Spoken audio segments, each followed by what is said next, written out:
विश्व हिंदू परिषद बजरंग दल के कार्यकर्ताओं ने आज गत माह जिला ऊना के उपमंडल हरोली में दुर्व्यवहार व अपमान का शिकार हुए संत प्रकाश दास महाराज जी से उनके आश्रम विधानसभा के गगरेट के गांव बुढ़ो में मुलाकात की।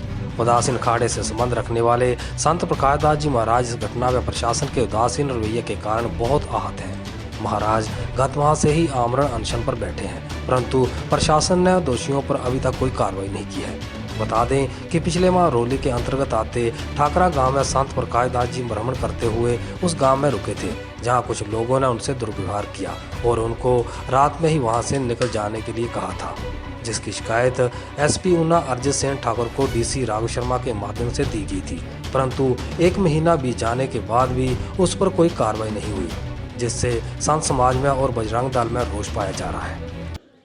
जय श्री राम जी। मैं संजीव चौहान, बजरंग दल विभाग संयोजक ऊना से। आज हम यहाँ पहुँचे हैं गगरेट विधानसभा के क्षेत्र बड़ो गांव में। आपको पता होगा कुछ दिन पहले भी काफ़ी वायरल हुआ था। हरोली में हमारे यहाँ के एक स्थानीय संत हैं महंत प्रकाश दास जी, वो इस मंदिर में रहते हैं। मैं एक बार आपको दिखा दूँ ये सारा मंदिर, ये आप देखिए। ये तकरीबन यहाँ पर 15-20 सालों से यहाँ पर रह रहे हैं, वो स्थायी निवासी यहाँ के, और यहाँ पे ये सारी व्यवस्था देखते हैं आश्रम। इनके साथ ये हर साल प्रवास पे जाते हैं, विचरण जाते हैं नंगे पांव अपने 2-4 शिष्यों के साथ। इसी विषय को लेकर ये इस बार भी प्रवास पे गए थे। प्रवास करते करते ये पालकवा हरोली के क्षेत्र में पहुँचे थे। वहाँ पे एक मंदिर में रात को विश्राम करने के लिए ठहरे, परंतु बड़ी ही दुख की बात है कि वहाँ के कुछ स्थानीय गुंडा तत्व लोगों ने इनके साथ दुराचार किया, दुर्व्यवहार किया। वैसे तो हमारे हिंदू संस्कृति में यह कहा जाता है कि साधु संत आ जाए उसको घर में आश्रय दिया जाता है, अपने गांव को धन्य समझते हैं वो किसी संत के चरण पड़े हैं। पर वहाँ पर इनको पहले एक बार मंदिर से निकाला गया, फिर वहाँ से दूसरे मंदिर में इन्होंने शरण दी, वहाँ से भी इनको जबरदस्ती रात को 11 बजे जलील करके वहाँ से निकाला गया है। तो ये रात को वहाँ से पैदल चलकर रात ईसपुर में अपने एक शिष्य के घर में रुके, तो सारी रात वो परेशान रहे। तो आज हम बजरंग दल के और स्थानीय युवा मोर्चा के कुछ कार्यकर्ता यहाँ पर आए हैं, तो हम गुरुजी से मिलने, क्योंकि गुरुजी उस दिन से अनशन पे बैठे हैं, कुछ नहीं खा रहे हैं। हमें पता चलते ही हम यहाँ पर आए हैं, तो एक बार मैं आपको दिखाता हूँ, आइए।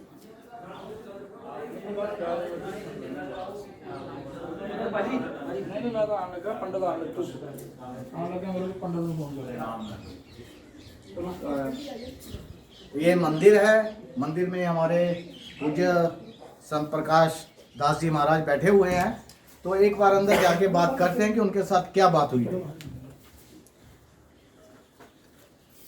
ये हमारे समस्त यहाँ के स्थानीय इनके शिष्य हैं, और साथ में हमारे युवा मोर्चा के जनरल सेक्रेटरी हैं रोहित जी, शिव प्रताप जी हैं, हमारे संगठन के कार्यकर्ता बजरंग दल गोरक्षा के अमित जी हैं, और मैं भी यहाँ पे विशेष इसी घटना का पूरा संज्ञान लेने के लिए यहाँ आए थे।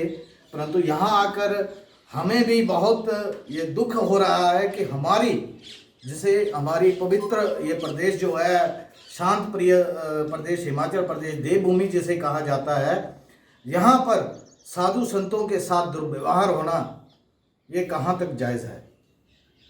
हमारे लिए बड़े ही शर्म की बात है। प्रशासन क्या कर रहा है, सरकारी महकमे क्या कर रहे हैं, ये अधिकारी, ये स्टार किस लिए हैं। अगर हम अपने साधु संतों का मान नहीं रख सकते, उनका आदर नहीं कर सकते, तो कम से कम हम उनको बेइज्जत तो ना करें। और कम से कम मैं आपको स्पष्ट बता देता हूं, बजरंग दल इसका कड़ा संज्ञान ले रहा है और इस विषय को ऊपर तक लेके जाएगा, और जो भी दोषी हैं उनके खिलाफ कड़ी से कड़ी कार्रवाई, कानूनी कार्रवाई करवाएगा। जब तक बजरंग दल है तब तक हिमाचल में साधु संतों के साथ दुर्व्यवहार कतई सहन नहीं होगा। बाकी प्रदेशों में होता है, होता रहे, वो अलग बात है, लेकिन हिमाचल प्रदेश में यहाँ की शांति व्यवस्था को भंग करने की, यहाँ की धार्मिक रीति रिवाज को भंग करने की, संतों का अनादर करने की किसी ने कोशिश की तो उसको बजरंग दल मुंह तोड़ जवाब देगा। मेरी प्रशासन से अपील है कि वो कृपया इसका कड़ाई से संज्ञान लें। तो एक बार मैं गुरुजी से निवेदन करूंगा, गुरुजी आप छोटे से संक्षिप्त में बताएंगे कि उस दिन क्या घटना हुई और क्या क्या आपके साथ दुर्व्यवहार हुआ। ऐसा हुआ 16 फरवरी को हम पंजाब से होते हुए गढ़शंकर नवांशहर बाबा गंगादास बापू कुमदास के आश्रम से उनके दर्शन मेला करते हुए जेजो से होते हुए हम उस जगह पर आए जिस जगह पर वारदात हुई।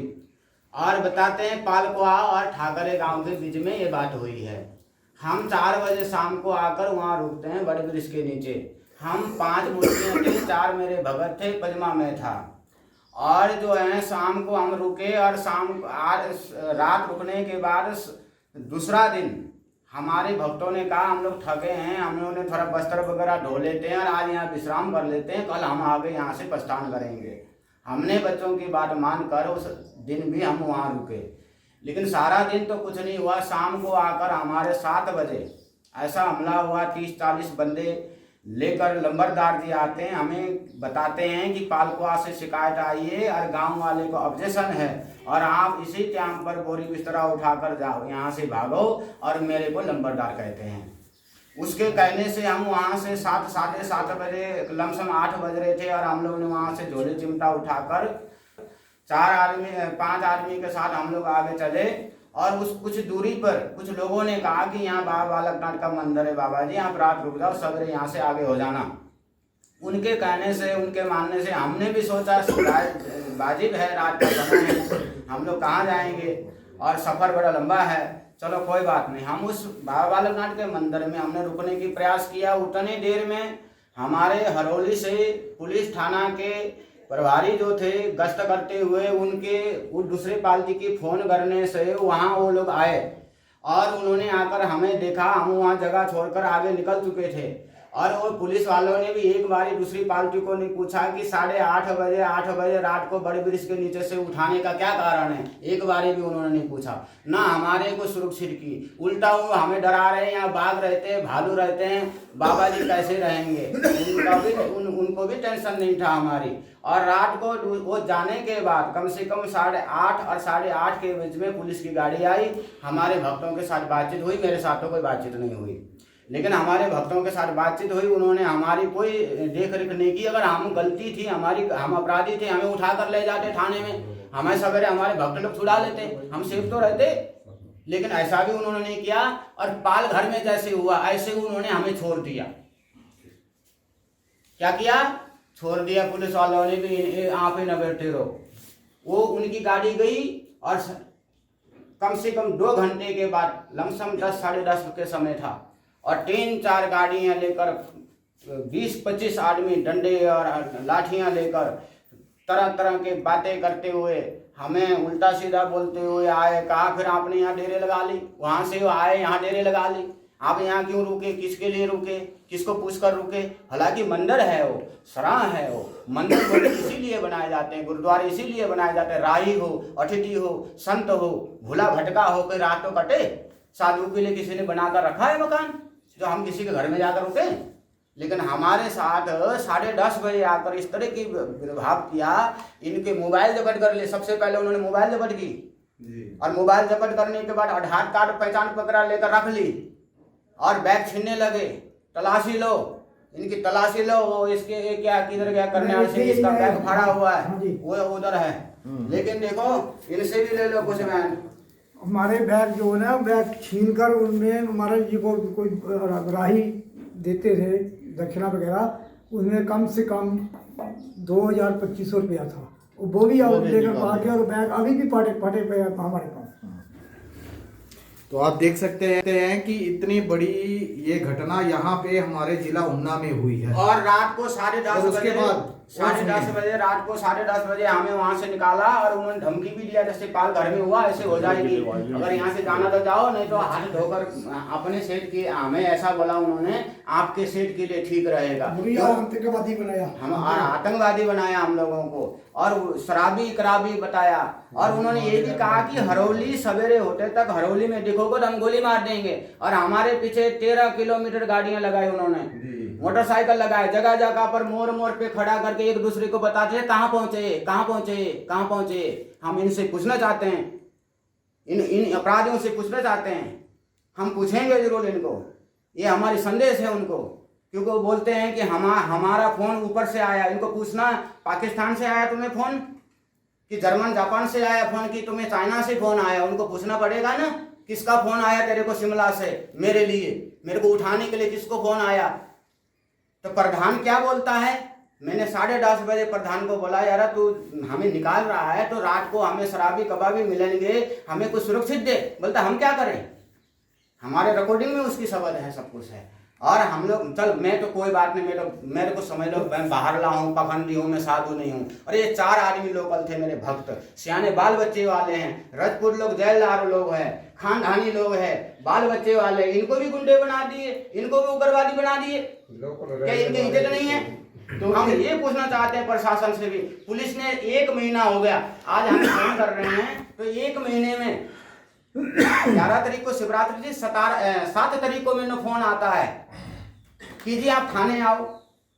1 महीना सोए थी प्रशासन, 1 महीने तक पूछताछ नहीं की। क्यों नहीं पूछताछ की? इन्होंने क्या, ये बाबे लोग होते, महात्मा लोग होते, 4 चक्कर खाते चले जाते हैं। अनशन के बारे में बता दो। मैंने अनशन तो भाई मैंने 17 तारीख से अनशन रखा, मैंने प्रतिज्ञा की है, जब तक कर इसका न्याय नहीं मिलेगा हमें, मैं अनशन नहीं तोड़ूंगा। मैंने अपने भक्तों को कहा, अगर मैं मर जाऊंगा ना तो डीसी के दफ्तर के आगे रखना।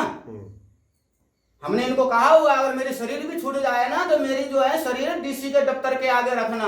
इनको शपथ देना, इनको शपथ देना है कि हिमाचल देवभूमि में ऐसा अत्याचार नहीं सर, धर्मशास्त्र कहता है, देश विदेश से हिमाचल में आकर संतों ने तपस्या की है और देवभूमि को सिद्ध की है। और आज हमें संतों को रोक, हम हिंदुस्तान के लोग, और हम लोग यहाँ जो है, आज हम लोग क्या, हमारा धर्म जो है सरकार के अंदर चली गई, कैद है, हम बंदिश है, हमें पाबंदी है। क्यों भाई, ऐसा क्यों? इसकी बात को, ये बात हमने पूछना है। पर्वत से लेकर गुफाओं तक सरकार ने अपने अंदर कर लिया। जंगलों में जाते हैं तो फटाफट सरकार की वो आ जाते हैं, हाँ जी ये महकमा वाला, ये डीएफओ आ गया, ये गार्ड आ गया जी, क्यों बैठे हैं, किस लिए बैठे हैं?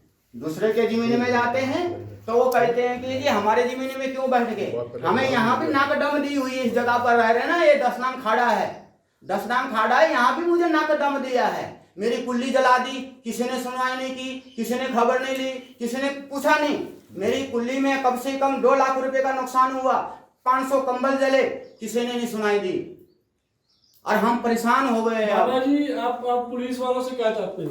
पुलिस वालों से हम ये चाहते हैं, पहले उन अपराधियों को लाए, पूछताछ करे, उसका दंड भरे और उनको दंडित किया जाए कि आगे के लिए ऐसा कोई साधु संतों के साथ, ऐसे कोई गरीब मजदूर के साथ ना हो जो मेरे साथ हुआ। हम ये चाहते हैं प्रशासन से, और दूसरी प्रशासन से भी पूछना चाहते हैं, क्या आप पैसे वाले की काम करते हो और राजनीति वालों को ही काम करते हो हैं? और थाने वाले क्या कह रहे हैं हमें? 18 तारीख को हमारे भक्तों को फोन आता है थाना से, किसने फोन किया ये तो मुझे नहीं पता, कह रहे जी हम तो गांव में रहना, इन लोगों से हमने 10 बार ही काम लेना, क्यों हम नकम्मे हो गए हैं? हम आप लोगों से पूछना चाहते हैं, हम बेकार के हैं, हम काम नहीं आते हैं, हम समाज में नहीं रहते हैं, हम संसार में नहीं रहते हैं, हम मनुष्य में नहीं आते हैं, हम वोटर में नहीं आते। वोट लेनी होती तो सरकार बहन से ठे मंदिर ठे ढके खाती फिरती, मट्ठे छोड़ती फिरती, बाबा कर कृपा। तो ऐसे हैं भाई, इस वेले हमारी जरूरत है, उनकी जरूरत है हमें, हम आप लोगों की जरूरत है भाई, हमें सरकार की जरूरत है।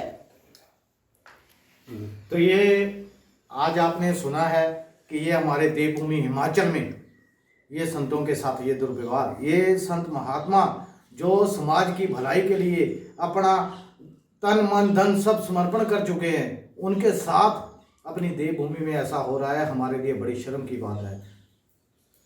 मेरा समस्त समाज से अपील है कि कि वो इस विषय को लेकर समस्त समाज एकजुट हो और इस विषय को ऊपर तक उठाए।